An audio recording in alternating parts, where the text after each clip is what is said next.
Պատկերացրեք մի աղջկա, ով իրեն շատ ձախորդ ու անտաղանդ է համարում։ Ինչ սիրում է չի կարողանում անել կամ ինչ էլ անում է վերջում միշտ ձախորդության է հանդիպում։ Նա շատ էր սիրում երգել եւ ոգեշնչվում էր երգելով, սակայն երբեք չէր համարձակվում բարձրաձայն երգել, քանի որ համոզված էր, որ եթե ինչ-որ մեկը իր կատարմամբ որևէ երգ լսի, հուր հավիտյան կհիասթափվի այդ երգից։ Լավ, երգելն ասենք Աստծո կողմից տրված տաղանդ է, բայց սովորելն էլ միմիայն իրենից էր կախված։ Բայց արի ու տես, որ այդքան էլ այդպես չէր։ Նա շատ էր ցանկանում սովորել ԱՄՆ որևէ դպրոցում եւ դիմում է մի ծրագրի, որի հաղթողները հնարավորություն կստանային սովորել ԱՄՆ-ի որևէ ավագ դպրոցում։ 2 տարի շարունակ հաղթահարելով մրցույթի տարբեր փուլեր, ի վերջո էլի ձախողվում է։ Իդեպ այդ անտաղան ձախորդ ու շատ վատ նկարիչ աղջիկը ես եմ։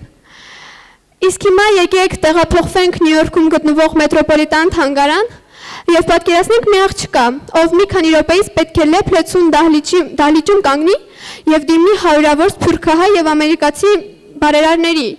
եւ պետք է նրանց համոզի, թե ինչքան կարեւոր է իրենց օգնությունը իր եւ իր նման հազարավոր երեխաների համար։ Երևի կհամաձայնվեք, որ շատ մեծ պատասխանատվություն է մի 15-ամյա աղջկա համար։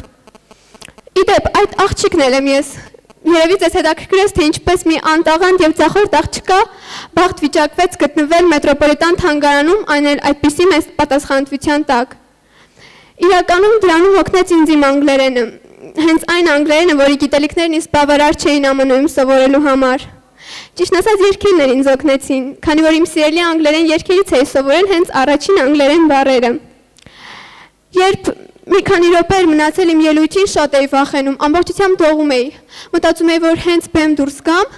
կամ կուշաթափվեմ, կամ էլ լավագույն դեպքում վախից չեմ կարողանա ինչ-որ բառ արտասանել։ Բայց ի զարմանս ինձ, հենց բեմ դուրս եկա, էլ չէի դողում։ Քանի որ ելույթից առաջ դահլիճի մեծ պատի-էկրանը լուսավորվեց եւ ես տեսա իմ ընկերներին, ովքեր մեզ էին միացել Լեռնագոգի մեր դպրոցից, Հայաստանում առաջին ստեղծագործարանից։ Տեսնելով նրանց ես հասկացա, որ ոչ միայն իրենց հանդեպ, այլ նաեւ իմ հանդեպ ես շատ մեծ պատասխանատվություն եմ կրում։ Եվ հասկացել եմ, որ ես այդ բեմում հենց այդպես կանգնած չէի, եւ որ ինձանից էր կախված, թե արդյոք վաղը մենք բոլորս կսովորենք բարեկարգ նոր տեխնոլոգիաներով լեցուն դպրոցներում, արդյոք կունենանք հետաքրքիր առօրյա եւ ամենակարևորը հավատ ապագայի հանդեպ։ Եվ ես խոսեցի մեր համայնքի մասին, խոսեցի մեր երազանքների մասին, հաղթանակների, ինչպես նաեւ պարտությունների մասին։ Խոսեցի իմ մասին, խոսեցի նրա մասին, թե ինչպես անգլերենը փոխեց ինձ, ինչպես դարձրեց ավելի ինքնավստահ, ավելի համարձակ։ Ելույթի վերջում դահլիճը ծափահարում էր։ Ես երջանիկ էի, քանի որ նրանք ինձ հասկացել էին։ Իսկ ելույթի վերջում ես շատ կարևոր բան հասկացա։ Չկան անտաղանդ մարդիկ, անտաղանդությունը հարաբերական է։ Իսկ ով է ասել, որ տաղանդավոր են միայն մշակութային բնագավառում աշխատող մարդիկ։ Ուղղակի կան բացահայտված ու չբացահայտված տաղանդներ։ Ինչու քիչ կան, ասենք տաղանդավոր հաշվապահներ կամ տաղանդավոր խոհարարներ։ Հնարավոր է ես շատ անտաղանդ խոհարար եմ, բայց շատ լավ հաշվապահ։ Եվ հնարավոր է շատ անտաղանդ հաշվապահ եմ եւ շատ տաղանդավոր ուսուցիչ։ Նաև հասկացա, որ ձախորդությունն էլ միանշանակ չէ։ Ինչ է անում մեկը, որ շարունակ փորձում է ու ձախողվում։ Բնականաբար թևաթափ է լինում, որոշում է ոչինչ չանել։ Ես էլ այդպիսին, վախենում էի բոլոր տեսակի մրցույթներից, որովհետև բնականաբար կային ինձանից ավելի խելացի ու բանիմաց մարդիկ, որոնք կհաղթեին, իսկ ես էլի հիասթափություն կապրեի։ Բայց հետո հասկացա, որ միշտ պետք է փորձել։ Հասկացա, որ եթե հաղթեմ, երջանիկ կլինեմ, իսկ եթե պարտվեմ, ավելի խոհեմ կդառնամ։ Եվ եթե այնուամենայնիվ կարծում ես, որ ամեն ինչ քո դեմ է, հիշիր, ինքնաթիռները դուրս են գալիս քամու դեմ, այլ ոչ թե նրան համընթաց։ Ես իմ ասելիքն ասացի, իսկ հիմա կուզենայի, որ Ալբերտ Էյնշտեյնի նման հանճարն ինձ օգներ ավելի համոզիչ գտնվել։